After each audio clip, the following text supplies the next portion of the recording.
All right, welcome back to episode 3 of the Power of 5 Blitz podcast. I'm Nolan alongside Cappy and then Steven, who's making his debut tonight. Starting off with the week 1 games this past weekend, guys. What's kind of the game you liked the most or enjoyed watching the most? I'd I think imagine the it's no, I'd say I think no brainer is Colorado TCU. I think that was the best game of the weekend. It was pretty back and forth, and it was pretty close the whole time. And I thought that was the game that had the most storylines out the weekend too, as well. yeah, that game was absolutely beyond entertaining. Could not take my eyes off the screen whatsoever. And Travis Hunter literally just could not stop making plays. Yeah, I think he could be in the Heisman race here soon if he keeps playing like that. And I was really impressed with Shador Sanders at QB.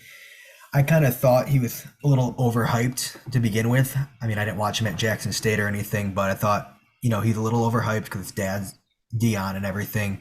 But he really impressed me with everything. And then over 500 yards. I mean, I know it's TCU's defense and they lost a lot, but to me, he was just as impressive as Travis Hunter, or almost just as impressive. Yeah, Yeah, absolutely. yeah, I What agree. else? I thought he played pretty well. Shooter Sanders did. I mean, he's pretty accurate most of the day, and I thought he made some really good throws, especially outside the pocket. He's pretty good at. There's times where you thought where he could have scrambled, and he would find an open guy instead of scrambling, and it ended up paying off. Um, and then I also think that the true freshman Edwards, I also thought he played really well, um, especially as like a running back, like receiver type hybrid. He was impactful, I think, in all aspects of the game, and it really was arguably the third most important player I felt behind Hunter and Sanders. 100%. One of the key things too about Colorado too coming into this week, and I've heard it around a little bit, but when they were most veteran teams like TCU coming off a national championship year, yeah, they don't have what they had last year. But most of these veteran teams, when they're in a state of trouble, they will gather themselves up because they've been in this situation before, and they will come back and they'll punch you in the mouth, they'll get going, and then they'll rise above. But every single time TCU did something, Colorado answered. And that was something that I thought was crazy for a team that had 81 new players, a brand new head coach. A lot of them didn't even play Division One before. So Yeah, and I kind of thought, like you mentioned, Colorado kept stepping up and, matching whatever TCU did and more. I thought TCU would just take it away in the second half. I thought it would be a close game in the first half, and then eventually Colorado would just run out of steam. Um, but no, they picked up steam in my opinion in the second half. Um, I wasn't overly thrilled about the running game. I think that might hurt them, um, throughout the season. Looking at it, I mean, the guy who had the most carries with was Wilkerson, and he only had 45 yards with a long of 10. That's not super impressive. So that looks like if they keep that up, they're going to have to rely on their passing game, and I don't know if they can do that, 12 weeks in a row. Um, but we'll have to see. I did like Edwards though out of the backfield being able to catch the ball. They might be able to use him as a weapon a lot throughout the season. Yeah, they struggle to run, but I think people forget is that Dion brought in a ton of grad transfers on their offensive line, and a lot of those came in after the spring, so they really didn't have much time to really practice and kind of mesh together. So the line didn't play too terrible, I thought. I mean, there was definitely room for them to improve. There's definitely things I think they struggled with, but I do think that as the year goes on, I think their offensive line is going to get better, and I also think that'll help them out in terms of having a better run game. Um, but I mean, when you have, I think they have at least three grad transfers starting on their line, and that's the first time they've really played together in game action. I think it's kind of tough to expect, a great performance, especially out of their offensive line and against a pretty good defensive front in TCU. But I think they'll improve as the year goes on, and I do think that they'll probably try to use Shadur in the run game as well, and use a lot of read options and RPOs, especially with someone like Edwards and Travis Hunter, who has shown at least last week that they could be especially mismatch against linebackers and safeties. Gun to your guys' heads, do you guys think Colorado makes a bowl game or no still? It's too tough to tell. Uh, I would I want to see them a few more times before I really make a prediction. I'm going to err on the side of caution and say no. Um, when you're bringing in 81 new players, I think it is, it's really tough to put together a pretty good team, especially considering the cupboard was really, really bare whenever Dion got there. Um, like I said, you'll know more after these next few weeks. I even though Nebraska um, is still kind of going through growing pains, I do think that that's going to be kind of a tough game for Colorado. And I wouldn't be surprised at all if that game's a lot closer than people think it's going to be. I would have to agree with that as well. And I would really like to see Colorado when they play Oregon and USC in a few weeks. And that I think is really going to be my gauging point on what I think there. That'll take them roughly to about halfway through the season. And if they can get through there, even if they lose to Oregon and USC, but can still have the wins prior, then I mean they could win seven. They could probably win 7, 8 games if they're really cruising. But Oregon and USC, I think, are the teams that'll tell us. Okay, yeah. Yeah, I think they'll roll Nebraska this upcoming week. But like you, Steven, I want to see where they're at against those top tier teams in the Pac 12. Just because I thought TCU was a bit overrated coming into the year because they did lose a lot and they were kind of riding off what they did last year, making it the national championship. Um, but the next game I want to talk about is kind of the game of the week was LSU Florida State. I was super impressed with Florida State in that second half, to the point where I think they could make a case to being a number one team in the country. They're not. They're ranked number I think 4 in the poll this week. But I was super impressed with Florida State on both sides of the ball. Honestly, Yeah. Yeah, I agree. They started off a little bit rocky, and they kind of got lucky. Because even though the halftime score was 17-14 LSU, I think Florida State was relatively lucky that it was a 3-point game, and they ended up kind of reaping the rewards of that in the second half. So I do think there's some stuff to clean up, especially with the way they played in the first half. Um, I think Keon Coleman looked really good. He's almost George Pickens esque in that if you just threw it down there to Keon Coleman, he's going to come down with the ball. And that's very important, especially when you have a quarterback like Jordan Travis, who's a pretty good quarterback in himself, to have a really, really reliable safety blanket that you can kind of just toss up to. But I do think that, especially in the second half, you can see really how good Florida State could be when kind of everything comes together. And I think the question is going to be how often will it all be together and cohesive at the same time? Yeah, there's just something about having two receivers that are 6'4" and taller, one of them being 6'7". Um, Endless weapons on Florida State. They look deep. They look deep all the way across the field, offense and defense.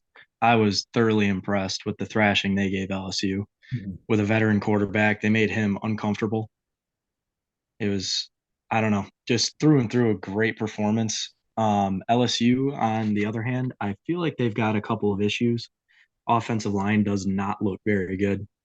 I don't believe in their running game, and I don't know. I'm just not bought in on LSU. I wasn't bought in on LSU coming into the season, and I think that just makes me not like them even more. yeah, their run game is going to be a huge issue down the road if they want any chance of winning the SEC. Um, Noah Kane being one of your top backs is not going to cut it, and it's not going to work in the SEC to just have Daniel scrambling and kind of being your running back quarterback hybrid, which it seemed like he kind of was against Florida State at times.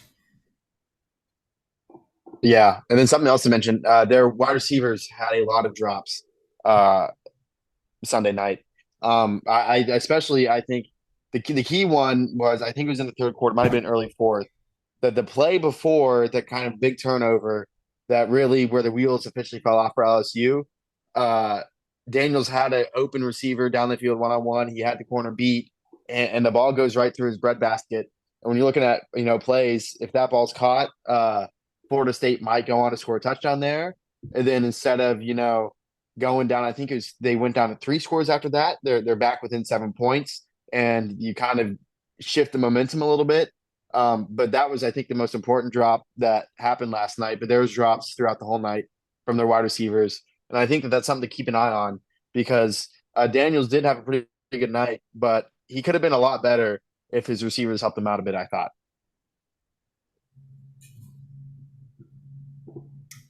Yeah, I agree with that. He did have a lot of drops. Um, I still like Jaden Daniels as a top 10 quarterback out of Power Five schools, but we'll see. He'll need his receivers and his backs to help him out throughout the year if they want any chance of winning the SEC, like I said. But moving on to the next game, we'll bounce all the way back to Thursday where Utah took on Florida. I had Florida winning this game with Rising out and their tight end out, Kuithe. But Utah kind of owned that game from start to finish. What did you guys think of that game? Yeah, it kind of went how I kind of thought it might have played out, which is Utah they really jumped on Florida early. Mhm. And then at that point, they kind of just put on cruise control and the kind of the rest of the game played out how it did. Um, yeah, they had the touchdown on the first play from regulation. I really think that kind of set the tone. And they really didn't do much for the rest of the first half. I mean, they had a touchdown that Nate Johnson run, but um, Florida had chances to put up some points and they didn't. And I kind of expected the offense to really struggle against the Utah defense. And I do think Florida has a lot to work on, especially on the offensive end, because you're not going to be able to score 11 points a game and win many games, especially against Power Five competition. Mhm. And I think one of the the biggest stats here for Florida in the game was just being 1 for 13 on third downs. And I think that kind of goes back to watching Graham Mertz at Wisconsin too. I don't think he has any clutch genes in him in the slightest. No. Florida also 21 carries for 13 yards, obviously sack adjusted, but you can't go an entire game against a team that's depleted, get 13 yards rushing and expect to win. Yeah, you won't win many games like that, especially being 1 for 13 and can't even run the ball either. Um, just moving on to the next game, there wasn't much to say about that game. But we'll go to Penn State where they took on West Virginia. Drew Aller really impressed me that game. I kind of knew, coming into the season he had a high ceiling. I think everyone knew he had a high ceiling, but I didn't think it'd be game one against West Virginia at night. I thought he'd have a little bit of the jitters. But right away, right out of the gate, he was, you know, top of the line and as good as you can get probably as a first game as a starter. Yeah, he played pretty well, I thought. Um, Especially Oyan, he missed a few throws and a few of them he got pretty lucky on.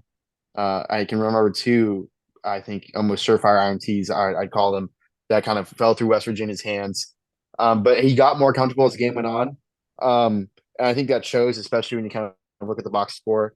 Penn State only scored 14 first half points, but they ended up with 38, and they scored 17 in the fourth quarter. Mhm. Uh, I do think that he got more comfortable as the game got on, and you can kind of see how good Aller can be whenever he is firing on all cylinders. Like I said, I think the question with him, and I said this a few weeks ago, is how consistent is he going to be? I think everyone kind of knew how good his ceiling could be, but I think the worry is that his floor, whenever he plays bad, is also going to be pretty bad. And so it'll be interesting to see how he does whenever he kind of faces or whenever he struggles a little bit, especially against a better team than West Virginia, who really wasn't that good last year. So I wasn't really expecting them to put up much of a fight either. Yeah, I was a fan of Drew Aller's performance. I thought he put on a pretty good performance, knowing that it's his first real full game as QB1 for Penn State. And we all know about the running game there. The running game there is phenomenal, and that's something that he can lean on as he keeps getting more and more comfortable as the weeks go along. And he's still got a while till he has to play Michigan and Ohio State. Mhm. So he can get comfortable for a few weeks here, and then he can build upon that. The defense, something is probably something to look at for Penn State. The run defense again, little suspect, and that's something that could hurt them along the line. Maybe that's something they got to figure out. Just something to look at from the Penn State game from a defensive perspective. I like how you mentioned that Aller could, rely on that run game a little bit. Kind of like it reminds me of what JJ kind of did at Michigan last year, where he had Corum and Edwards in the backfield, where if he was struggling, he could just turn around, hand the ball off to them, and they'd go out and win the game regardless. Um, so I'll be curious to see if that ever happens to Penn State. Overreacting to week one, do you guys think Penn State kind of jumps Ohio State and is kind of up there with Michigan to win the Big Ten East? Or do you still think it's Michigan, Ohio State?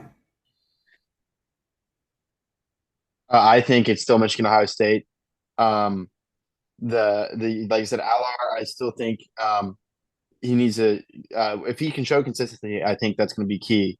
But as Steven pointed out, I don't think Penn State's front four is all that good, and especially against a team like Michigan and Ohio State to a lesser extent that probably has the two best offensive lines in the Big Ten. That's a problem. You saw last year what happened. Michigan was pretty much able to reset the line of scrimmage 2 yards back, and Corum and Edwards both ran free because of it. And then same team with Ohio State. I think as the game went on, their offensive line got better last year, and they really kind of dominated the game up front. And so if their front four really can't get better as the season goes on, I think they're going to struggle in those games just because your defensive line is going to be pushed back into linebackers, and yeah, your secondary will have trouble filling the run as well. So I do think their defense is a little bit concerning, but it is only week one. And I do think that I said this going in that I thought it was pretty much similar to a run of the mill James Franklin team, and they really didn't show anything last week to make me think otherwise. Yeah, I can't say anything for week one so far will get me to say that. Although before the season, my thoughts were that Penn State at some point during this season would be able to put themselves in a situation to where they could definitely compete with Michigan and Ohio State, Mhm. no matter where it's at, and possibly compete to win the Big Ten East. But week one hasn't really shown me anything yet. I mean, it is week one, like he said, and there's not a lot that's going to be learned just yet. I liked Aller. The defense is concerning, especially against a team like West Virginia, but it's only week one, so we'll see. I'm kind of in the same boat. I still think it's Michigan, Ohio State atop of the East, but my main reasoning is I don't think I can trust James Franklin in big moments to take his team to the next level. That's just me. I think it's James Franklin. I don't think he's a good coach or an elite coach, I guess you could say. I just think he struggles in those big moments. But talking about OSU and staying on topic, Steven, I know you're a huge Ohio State fan. What did you think about the game against Indiana and the QB situation there? That's interesting for sure. Look, let me start with the good. The good, the defense allowed 3 points or less for the first time since 2019. Yes, it's Indiana. Yes, they didn't have a competent and a competent quarterback. Not even, but still good to see the defense was flying around. Okay, to the offense, the quarterback situation, no idea because I also don't know if Indiana's defense is any good or if they were making Kyle McCord look bad. I don't know. I'm not confident, and I was really upset with Day coming out today and saying that Kyle McCord was starting week two. I was really hoping when he said that Devin Brown was going to be splitting the game pretty much in week one with Kyle McCord. I was hoping that would be the case. When that didn't happen, that was fine because I figured Devin Brown was get his chance week two. Now we know that's not the case. I'm concerned. The offensive line is a concern. The running backs will be fine if the offensive line can work because Henderson is healthy. Mayan Williams is still a bowling ball. And Chip Trainum actually looked like arguably our best back on Saturday. So we got the weapons of wide receiver. There's no reason for a quarterback to fail, and Day has yet to not get a competent quarterback behind there. So we'll see. Kyle McCord made a couple of mistakes, threw a couple bad balls, really doesn't have touch on his passes from what I saw week one. But if our defense can actually play as good as they looked in week one all season, we might not need our offense to be as good. But I would rather not settle as an Ohio State fan, but you know. Yeah, no, me and you talked about it earlier today, um, about that defense, and it might be one of those years where you rely on your defense instead of your offense this year, which could work out, but it could not. It could be a thing where you're still in the same position where you're not winning a national championship, which is what Ohio State should be on every year as a national championship level team. Um, Cappy, did you have anything to add to that outside of a Ohio State fan perspective? Yeah, I the defense is tough to get read on because I really think Indiana's that bad. So it's tough to say and whether it was more of Indiana being bad on just bad as why the defense played well, or if the defense is actually pretty good. Um, but I think there is a serious cause for concern, especially at quarterback and along the offensive line. Um, the offensive line didn't play particularly well, I thought, in the I forget his name, the transfer tackle from San Jose, not San Jose State, San Diego State. Diego State. He played, he played pretty poorly um, yesterday, which isn't a good sign, especially when you're going up against some of the better fronts. Um, and the kind of rewatching it, the film kind of backs up kind of what the stat line says about McCord. I thought he was inaccurate, and that inaccuracy led to kind of some hesitancy and holding on the ball a lot longer than he should have. Um, and although is very limited, Devin Brown kind of seemed to be in the same mold. So it's going to be interesting to see how it plays out. I don't think either quarterback is really better than the other at the moment, which for better or for worse is what it is. But I do think that uh, the quarterback situation is going to have to get solved sooner rather than later, especially because I think Abuka and Harrison only had like uh, three combined catches, I think, or five combined catches for not Yeah. even 40 yards. Yeah. 34 total yards.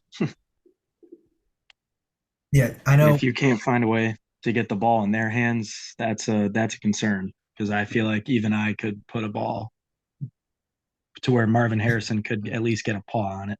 Yeah, you don't. I've seen a lot of Ohio State fans, Stephen, over the past couple of days, um, kind of say that this offense isn't built to where Cade Stover should be your leading receiver by over 40 yards almost. Um, and that kind of just holds true to what you just said. Like Marvin Harrison and Igbuka should be getting a lot more than what you say, Cappy, 5 catches for not even 40 yards. Yeah, I think the Harrison had two catches for 18. Amika Buka had three catches for 16, and both their long receiving on the day was 9 yards, which I don't think that's what you want from an Ohio State fan. And I will kind of say especially when McCord had to play last year against Akron, I'm pretty sure a lot of his throws were behind the line of scrimmage. And so I think it's something that the staff knew he'd struggle with and throwing the ball down the field. And the fact that they've probably known this for a year now and it's not fixed is a little concerning because if I'm kind of looking at it, it's kind of getting a little bit late. If they've known this for almost a year now that McCord can't push the ball down the field in the air. All right, moving on to the next game. We'll go to last night. Clemson got upset by Duke at home. I mean, it was one of those games where I kind of felt like you could see it coming from a mile away. I wasn't a big fan of Clemson being top 10. I thought they were still a solid team, but I just thought it was an upset potential for sure with Duke. I was a big fan of Riley Leonard coming into the season. He didn't throw as well as kind of what I expected him to do, but he was really elite with his feet and kind of a game changer in that sort of sense. But Clemson also killed themselves with all their turnovers. I don't think they punted at all in the second half. They still got outscored. In the second half, 22-0. I don't know what your guys' thoughts are around that game. That was kind of a weird game, I thought. Last year, Duke was one of the most lucky teams in terms of recovering fumbles, and I think they got at least two. I think there was a third one that hit the ground that that they didn't get, but those fumbles really changed the game. And if like you look at the box score, I mean, Clemson uh, outgained Duke. They ran for 200 yards. They passed for another 200 yards, and Duke didn't even reach 200 in either of those categories. It was one of those. It was one of those games where Clemson might have played better, but a few things didn't go their way, and then you zig where you should have zagged, and off the cliff you go. Um, is like one of the weirdest games I've watched, and it's really kind of hard to tell whether Clemson is going to struggle this year or whether it was just kind of a result of some bad fluky luck. And maybe 3 weeks from now when Clemson plays Florida State, maybe they beat them, and then all of a sudden you're thinking, wow, Clemson maybe is what we thought they were at the beginning of the year. I think one thing that Clemson can at least be comfortable with is their run game. They can run the ball as well as anybody in the country. Will Shipley's a beast, and Mafa's just huge. He's a bowling ball. But when you have struggles at quarterback, Klubnik is not it. He's simply not it. He's not good. He's struggling through his progressions. He was nervous. He was often flustered, especially when he started turning the ball over. And Clemson turned the ball over twice in the red zone late in the game, which ended up swinging it big time. But they were only at 7 until late in the fourth when they were finally trying to come back in it. So the offensive struggles are there. I thought the defense played fine for the most part until eventually they probably just gave up. But I don't know. I think Clemson's got a long road ahead of them. Mhm. This was an embarrassing loss, in my opinion, for them. So, yeah, I don't know. I just don't think they have a bright future for at least this season, the near future. Yeah, I was really surprised with Klubnik's play. I don't know if it was, early season jitters or what, but I kind of expected him to go out there and look like one of the top quarterbacks throughout college football. Maybe not top 10 or anything like that, but still, a guy that Clemson can rely on all season long. And to me, he looked flustered out there, especially in the second half. I don't know what it was. Duke looked a lot more athletic than Clemson at times, most of the time, actually, in my opinion. But I guess we'll kind of see where Clemson's at after they play Florida State. If it's the same thing, like you said, Steven, it's going to be a long season for them, and a long road, and it might be something where people start talking about, is it time for Dabo Swinney to move on from Clemson? Um, which I don't think he will, but we'll have to see throughout the season where the discussion goes on that team. Were there any other games, real quick, you guys wanted to talk about? I know a couple that I enjoyed watching, or at least got something out of, was North Carolina, South Carolina, with Drake May, but I don't know if you guys watched that game or what you guys noticed at all. I didn't watch too much of that game. I think I watched like a little bit into the second quarter before I turned it off and went to do something else. Um, yeah, Drake May surprisingly struggled, at least for his expectations, I would say. Um, 2 touchdowns and 2 picks. Um, he's pretty accurate, and threw for 269 yards, but I think that just in general, he wasn't super accurate, or at least how he was last year. So I think that's something to keep an eye on, especially because I don't think his receiving core is as good as it is. Something I noticed live, which I thought was kind of funny, was on North Carolina's first touchdown. I think South Carolina had like 13 players on the field, which is something you never see. I mean, you rarely see 12, but the fact that the South Carolina Men's have 13 players on the field at once, I thought was kind of funny. But yeah, I didn't watch too much of the game, so it's hard for me to really get a gauge on how everyone played. I thought that early on in the season, everyone was kind of overreacting about South Carolina a little bit. I'm still not a huge fan of Spencer Rattler. I don't think he's as good of a quarterback as everyone always thought he was. But one of the main things too, preseason, everyone was hyping up North Carolina's defensive line, and I kind of wanted to see it to believe it. And I sure saw it, and I sure do believe it now. 31 carries for -2 yards for South Carolina is just an absolute just drubbing by North Carolina's defensive line. Yeah, I guess I'm a big fan of Drake May, as most people are. I guess I don't think they're still winning the ACC. I think that's still going to be Clemson if they can get on the right track, or if not Clemson, I think it's going to be FSU. But they could be a team that goes out and they upset. I don't know if they play Florida State or Clemson. I would assume they do. But we'll see. You never know. It's a long season. But yeah, like I said, we'll see. All right. Now looking at the kind of the final game we'll preview or review of week one is Nebraska, Minnesota. Um, did either of you guys get a chance to watch that game? And if so, what did you like and dislike? I know I think both those teams are just horrible from what I saw, but I don't know what you guys saw or what you guys think. I watched most of that game, especially the second half. Mhm. And neither quarterback looked really good. Um, and honestly, it's going to sound really bad, but the second Nebraska went up, I think 10-3. I texted one of my friends and I said, Minnesota has Nebraska right where they want them. Yep. And once again, Nebraska kind of found a way to um, pull defeat out of the jaws of victory. And I really think the turning point was so Nebraska, after they go up 7 or 10-3, they get a stop. And instead of running the ball, Matt Rule calls 3 straight pass plays when you have a quarterback in Sims who can't throw the ball at all. And it resulted in 2 incomplete passes and then a completion at the line of scrimmage tackled for no gain. And while it seems minimal at the time, I think that was really the turning point because Nebraska really could have used that drive to run the ball, especially because they were running it pretty well.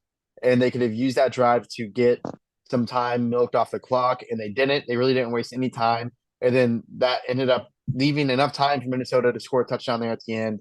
And then not only get the touchdown, but also get or have enough time to get a field goal off after they got the pick on a potential game-winning drive. Yeah, kind Yeah, of like you. I Oh, go mean, ahead, Steven. Nebraska I mean, can we say same old Nebraska yet? Yeah. I know it's only one game, but that just reminds me of everything they've done under Scott Frost. And now it's first game with Matt Rule looks absolutely no different. It's only the first game though, so I don't want to jump the gun too much, but that was all too familiar. Yeah, I used to think it was a Scott Frost thing with them just choking games because usually that comes down to coaching. Um, but no, it might just be a Nebraska thing because right away, starting off with the Matt Rule era, that happening is kind of, I think it's kind of funny. Um, but no, it has to be a Nebraska thing at this point. I don't know if they're cursed or what. They might hit the Bobby Lane curse. I don't know.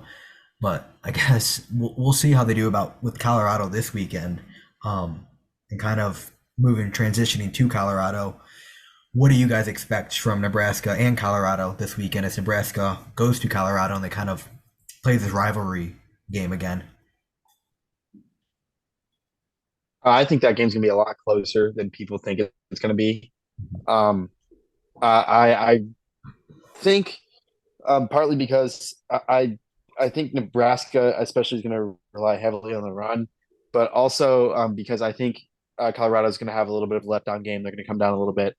Um, uh, and so I honestly wouldn't be surprised if you turn that game on and it's, the middle of the third quarter, beginning stages of the fourth quarter, and it's a one-score game, and Nebraska's in the thing. I think that Nebraska will hang around. Colorado did beat TCU, but I didn't think TCU was super, super good to begin with. And I still have a lot of questions on Colorado, especially because Nebraska's defense played really, really well against Minnesota, albeit the Minnesota's quarterback play kind of helped them out. But they were really, really good against the run. And I thought their secondary played pretty well as well. So I do think that Nebraska is going to keep the game close. And the question is whether Nebraska is going to be able to pull out a win, which if anything of recent Nebraska tells you something, then it's probably not. But I do think it will be a close game. I am in almost exact agreement. I think that this could look very similar to week one for both teams, except I think it'll be a little lower scoring than what Colorado and TCU had in week one. I think it'll meet somewhere in the middle of where both of the games were last week. I think Colorado's got too many playmakers. Now looking at them after week one, even though Nebraska definitely has a better defense than TCU, Nebraska also doesn't have any offense like TCU does either. So I think this game, I think the spread, which is at 3 right now, Colorado giving 3 at home, I think it stays true to that, and I think this could be someone or some game where it's tied pretty much throughout the game, and then maybe Colorado, at the very end, does to Nebraska what has been done to Nebraska for the past 4 years and just squeaks out another win. I'm actually going to have to disagree with you guys on this one. I thought going into the year, Colorado was going to beat Nebraska to begin with. And after what I saw from week one, it lowered my expectations for Nebraska and raised them for Colorado. So just kind of because of that happened, where I had this game looking like going into the season, I think Colorado's going to, I wouldn't say blow them out, but I don't necessarily think it's going to be close. If I had to give a score prediction, I'd say something like 34-17 or something like that. Um, and I think it's one of those games where it, 34-17 is a 17-point game, but it's because Nebraska scores a late touchdown or something like that late in the game. So I think it's kind of in Colorado's hands for the most part, especially in the second half. I think they'll kind of take control and just win the game comfortably without a worry. I have heard that a lot of Nebraska fans think they're going to take over the stadium. I have a hard time believing that just because that Dion's getting so much hype over there in Boulder and then Colorado alone. Um, I don't really believe that hype that Nebraska's going to take over the stadium and give Nebraska that home field advantage on the road. So that's another reason I think Nebraska or Colorado's just going to take care of business, beat them, and then kind of we'll see what happens with Colorado from there. That's just kind of my viewpoint, though, with that game. But another game that I'm kind of excited for, I think everyone's excited for, is Texas traveling to Alabama just because this game was so exciting last year in Texas. What do you guys kind of think of this game with Alabama having Jalen Milroy and then Quinn Ewers coming back for Texas to kind of, live up to his hype of being the number one overall recruit a couple years ago? I think that this is going to be the classic Alabama game against a pretty highly ranked opponent in non-conference play. In that, I think Alabama's going to win probably about 40-17. Um, Not that I'm not saying that Texas is bad. It's just we see these games almost every year. It seems like where Alabama's playing a pretty good team in non-conference play, and then it's just not even close. I thought Milrow played really good last week, um, and I think he's going to be a problem for Texas. And I also don't think Quinn Ewers will play as well as he did last year, especially because it's on the road. Uh, I just feel like this will be one of those games where Alabama will start off hot and they'll jump out to a quick, 14-3, maybe like 17-3 lead, and then they'll just kind of run away with the game from there. Um, I don't think Texas is going to be bad this year, but I don't think that they'll be able to kind of keep it close like they were a year ago. Yeah, I'm going to piggyback on that too. I think Texas had their shot to beat Alabama last year, and I think the Quinn Ewers injury really stumbled that, plus a few other things I won't get into might have to do with officiating at some certain aspects, but they had their chance last year. I don't think this Alabama team this year is as good as teams of the recent past. I think they're a little more flawed than they normally are. But I also have to say that with Texas too. I thought the Texas team last year is better than this year. Bijan is gone, and I understand they still got Baxter, they still got Jaden Blue, but it's not Bijan. And I don't think this Texas team can play with Alabama in Alabama. I don't think that's something that they're ready for. Alabama and under Nick Saban, really. Nick Saban is like what, infinity and two against his former assistants or whatever it is. Yeah, But it's some insane number. I don't think Sarkeesian is going to travel to Tuscaloosa and beat Alabama here, even if I think this could be another low scoring game like last year. I don't think it's going to be a blowout. I just don't believe Jalen Milrow is that kind of guy yet. We'll see. The spread's 7. I would say Alabama wins this game by 10, maybe 24-14, I say would be my prediction. 24-14. Yeah, I mean, I'm kind of in the same boat with you guys. I think it'll be an interesting game for the most part, just because I think Texas is kind of a much better team than they have been, say, 3, 4 years ago. But I do think Alabama takes care of business at home. I liked your score prediction, Stephen. Kind of low scoring, seems close, but Alabama's gonna, take care of business, like I just said. Um, but I'm excited to see Quinn Ewers how he performs against Bama without being injured because he was off to a pretty good start against Bama last year, if I recall correctly. So I'll be interested to see how he does, and if Xavier Worthy can kind of beat Alabama's corners on the outside and kind of be a lift for Texas to keep the game close throughout the game. But let me get this let me get this straight, just so I have the picks right. You guys both have Colorado and Alabama winning, right? Yes. Yep. Yeah, I think Colorado probably wins a close one. And then I think Alabama probably easily covers. Um, like Steven said, the spread's 7. I wouldn't be surprised if Alabama wins by like 17-21.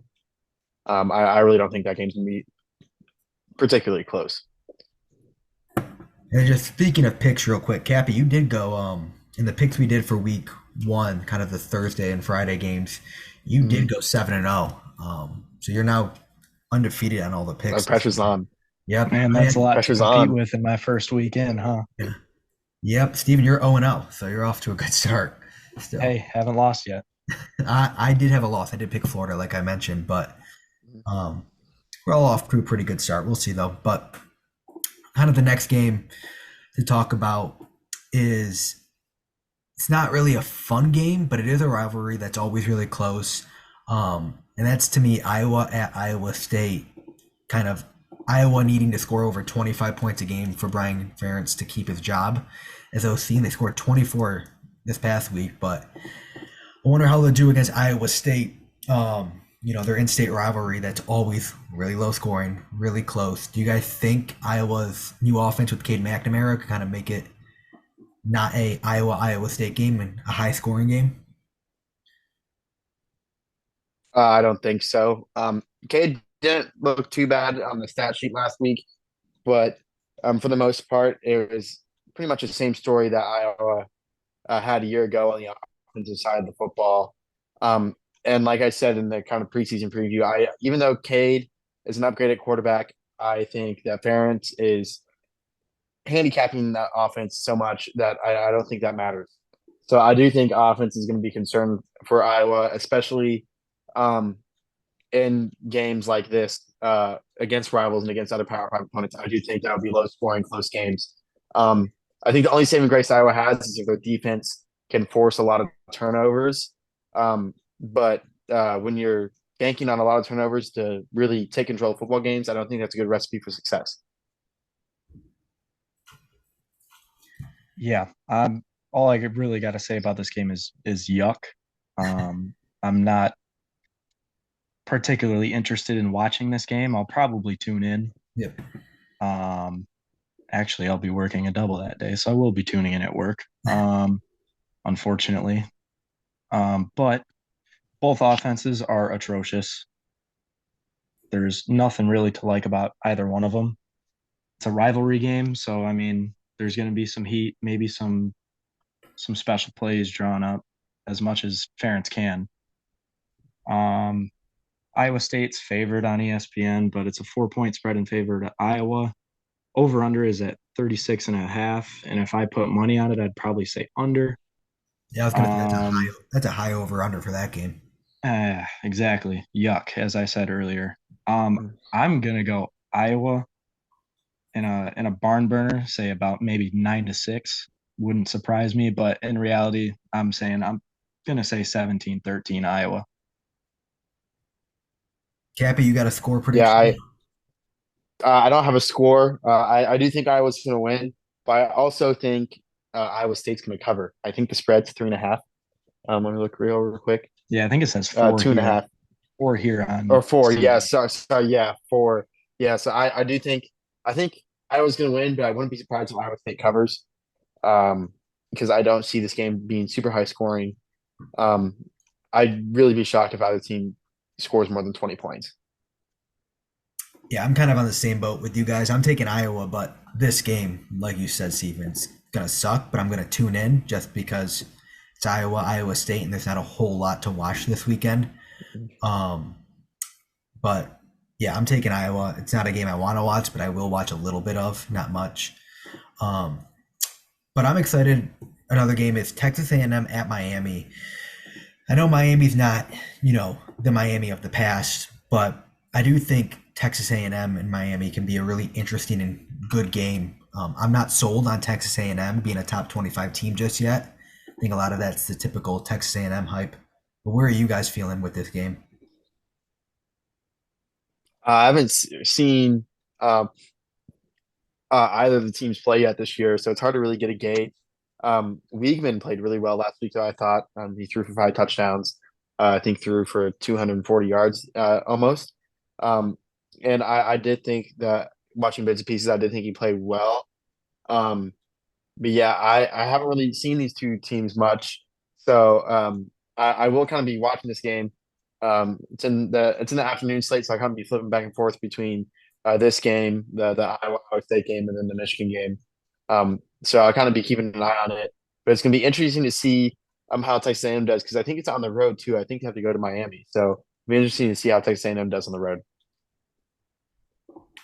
Yeah. That is probably one of my key points into why I'm going to end up making the pick that I do. um, Spoiler, but I do like Miami a lot this year. I think they got a really good run game. I like Tyler Van Dyke a lot last year. I think they got enough weapons for him. They don't have the best weapons, but I think they have enough for him to still succeed with this Miami team. Texas A&M, Jimbo's not the same Jimbo of the past, but I do think this Texas A&M team is probably his best one yet.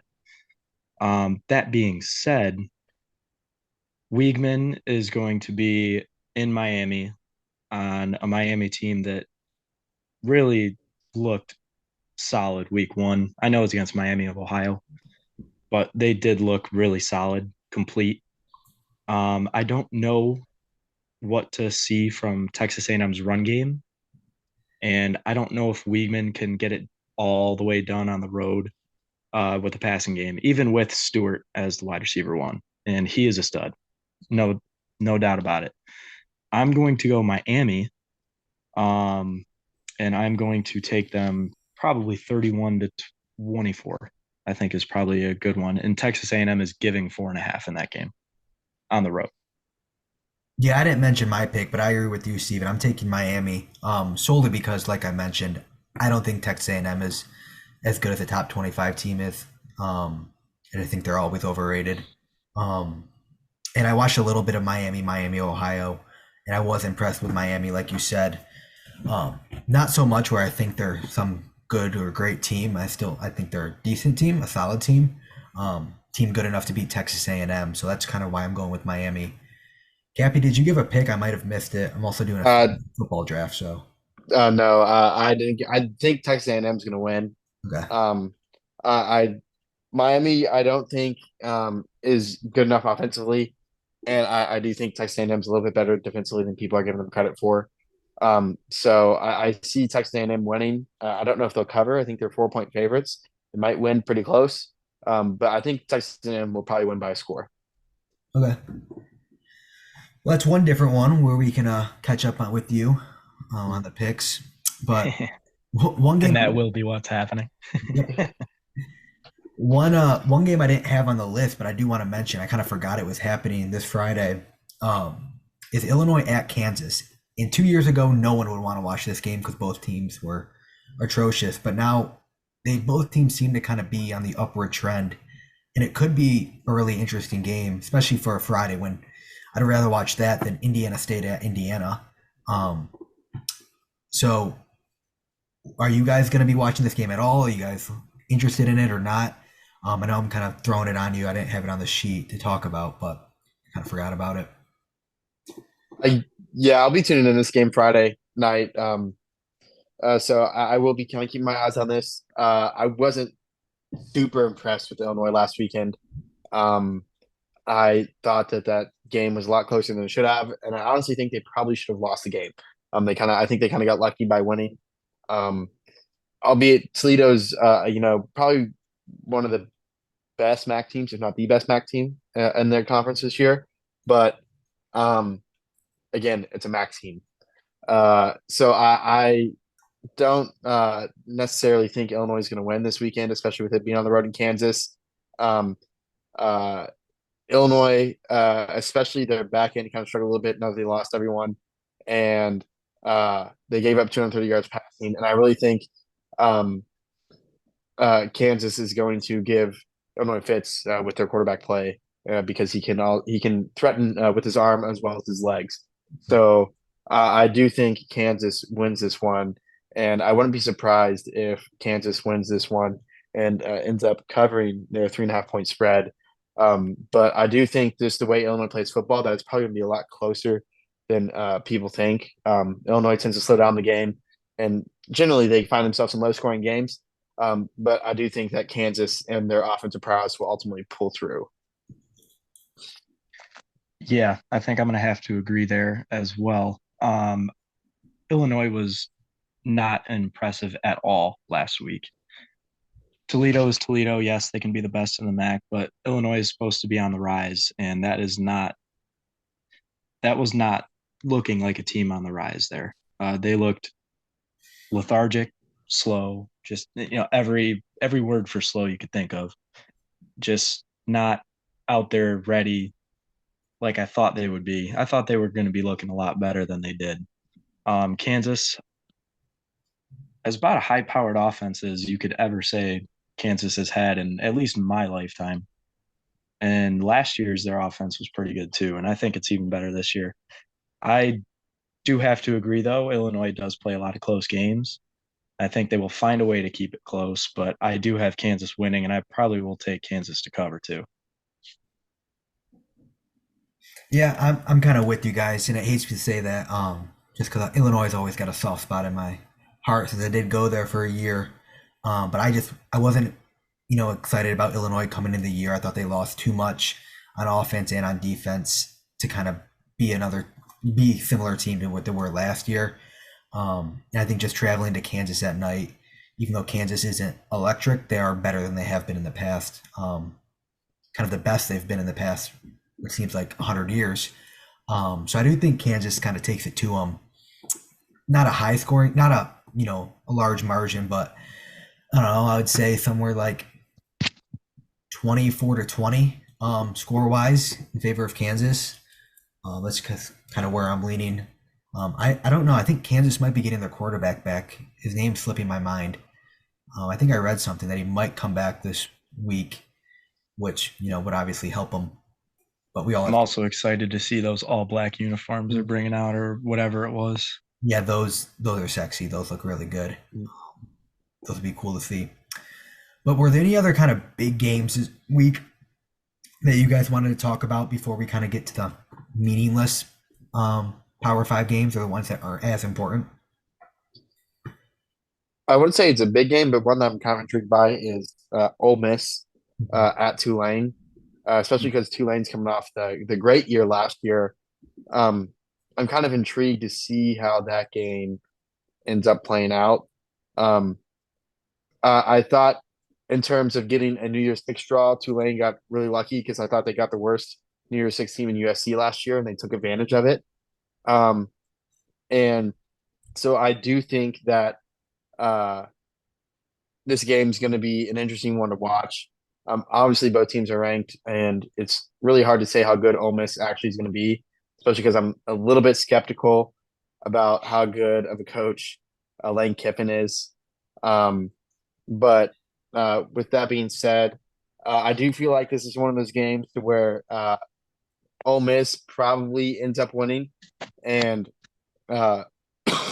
sorry, and and they do probably cover, but I do think Tulane kind of keeps it close for a half.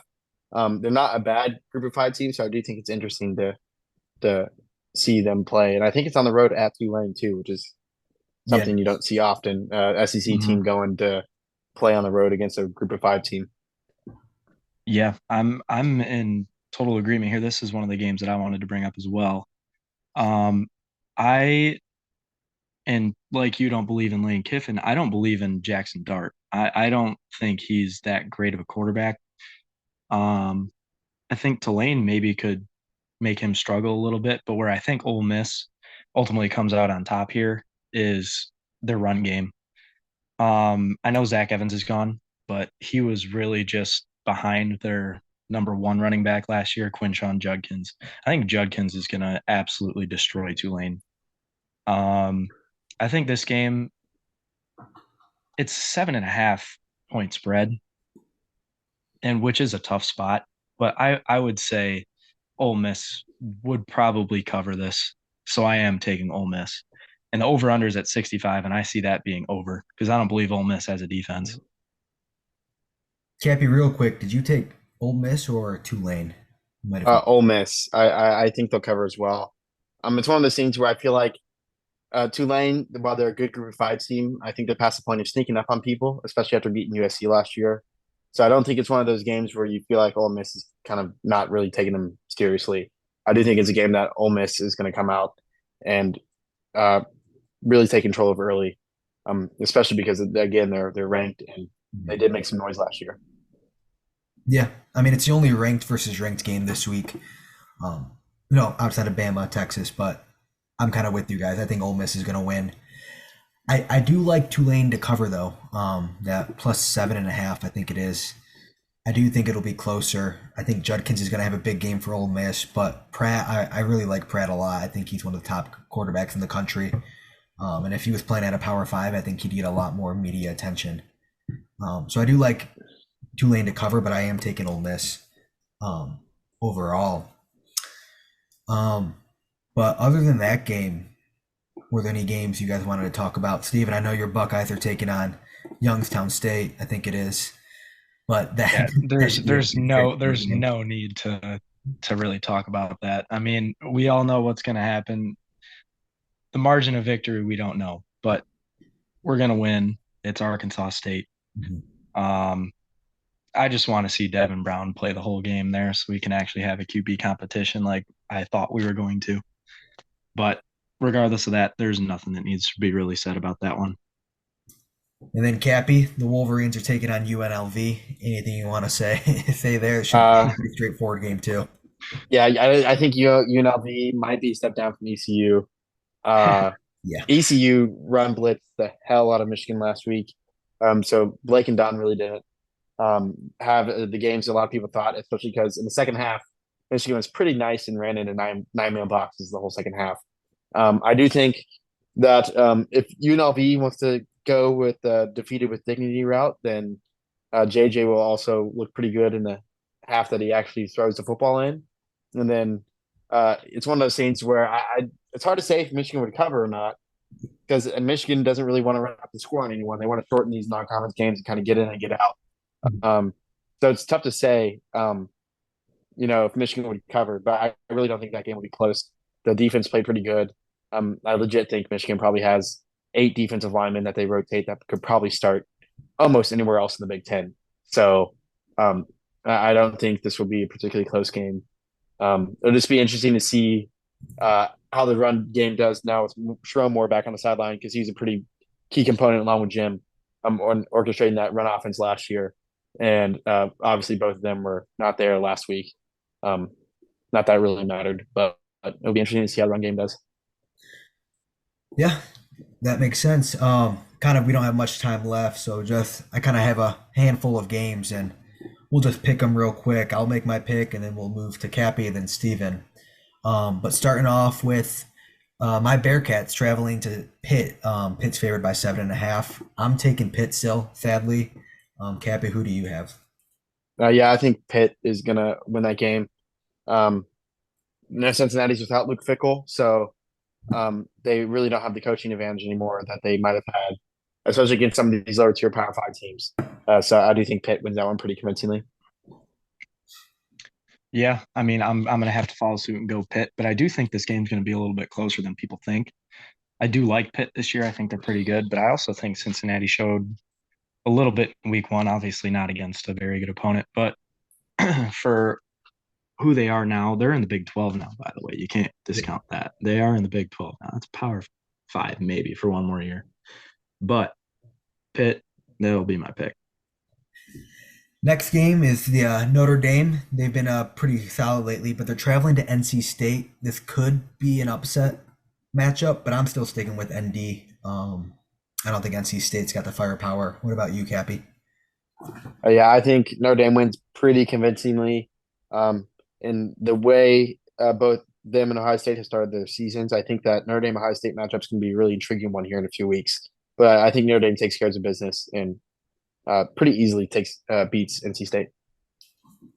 Yep, I'm going to follow suit there as well. I think Notre Dame wins the same way they won in week one. It was more of like a 30-point game. I don't know if this will be quite a 30-point game, but I think they win by 3 scores.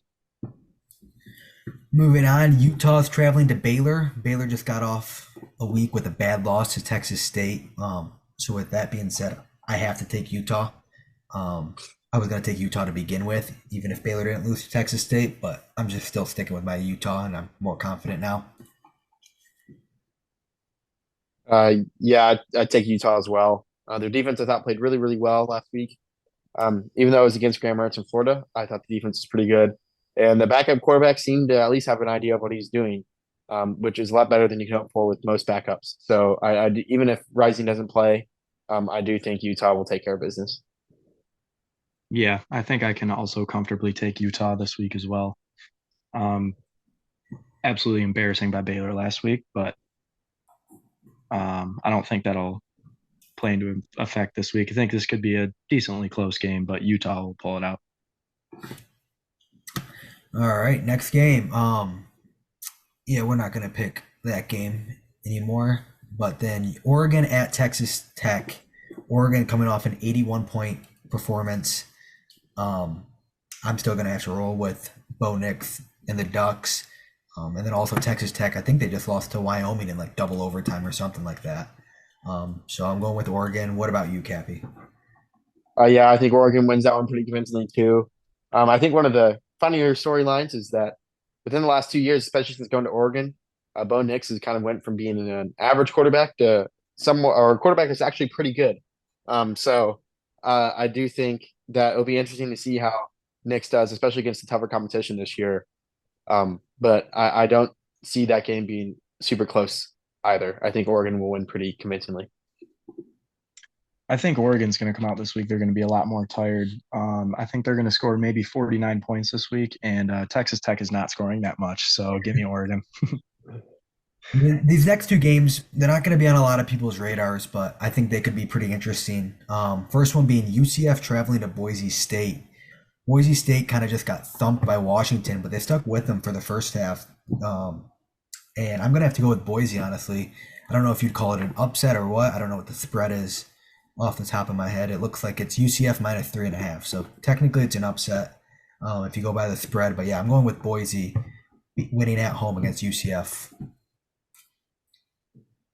I am going to disagree. I think UCF wins that game pretty convincingly as well. While the score was close, the Boise really never controlled that game against Washington. And UCF is kind of a sneaky team in terms of competing for a Big 12 spot this year. I think it's now that the 2 best teams make it to the Big 12 championship game. And if a few teams go right, especially in UCF's way, I think they have a shot maybe to sneak into that game, especially because I don't think the Big 12 is super, super good and that top heavy. But I do think UCF goes out there and wins. Might not be the way Washington beat Boise State, but I do think UCF wins by about 2 scores. I think one thing you always have to be careful about an East Coast team traveling pretty far west. With that being said, though, I don't really see UCF losing this regardless. I think it'll be a pretty close game, though, simply for that. But God, I kind of want to pick Boise, but I'm not going to. I'll stick with UCF.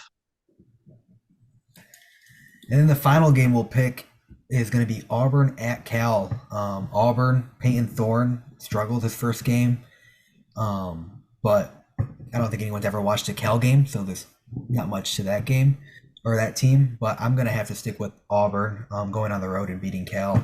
But it could be an interesting matchup, I think. What about you, Cappy? Yeah, I think Auburn wins that one pretty easily. Cal's has been kind of one of the bottom half Power Five teams for a little while now. I mean, there's really no sign of them, or there's really no signs of life with that program. So I do think Auburn's going to go over there and take care of business. All right. So I'm going to disagree with you guys here. I'm going to go Cal. Part of the reason is what I just said for the last game. Traveling cross country is pretty tough, and that is a very long trip from Auburn, Alabama, all the way out to Cal. I do think Cal is much improved this year.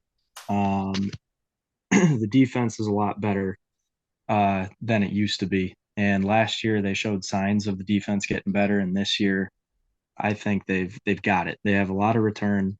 Um, I don't know. I think they got it, and I'm gonna take them to beat Auburn. All right, switching it up on us. 12 different games we picked this week, but those are the picks. We only got a couple more minutes left. Do you guys have any final thoughts heading into week 2 of college football, or any final thoughts on this past weekend of week 1? Just some thoughts. I don't know if I said this on this podcast before. I said this last year, but almost turned out that way, but didn't. But I do think we're headed towards a Alabama, Georgia, Michigan, Ohio State playoff. Um, I think the Pac-12 is going to fold over like a lawn chair. The ACC is already showing signs of folding over like a lawn chair, especially with um, Clemson losing, and I honestly still think that they'll probably beat Florida State here in a few weeks, which will kind of make things more complicated in the ACC. And then like I said, I don't see anyone coming out from the Big 12 either, with less than one loss, or one or less losses. So um, I think people forget that if Alabama beats Tennessee or LSU, they probably sneak in the playoffs over TCU after TCU lost in the Big 12 championship game last year. Um, so I do think that unless something goes horribly wrong with either of those top 4 teams, I think we have a pretty clear top 4 right now. And I think there's probably a 10 to 15 team group that you could argue fits in, from 5 to 20.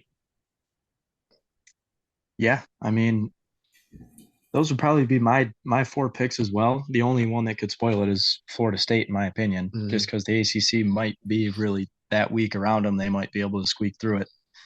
Um, Georgia really plays nobody all season except for Tennessee. I don't think Tennessee is as good as they were last year, so I don't think that's going to be an issue for Georgia. And even if they lose in the SEC championship game, they're not gonna be pushed out. So, yeah, those would be my 4 as well. Um, the only one to spoil it would be Florida State, maybe. Well, I'm sure we could talk all night about this, but we only got like 20 seconds before this recording stops. So thanks for tuning in, and we will see you guys next episode.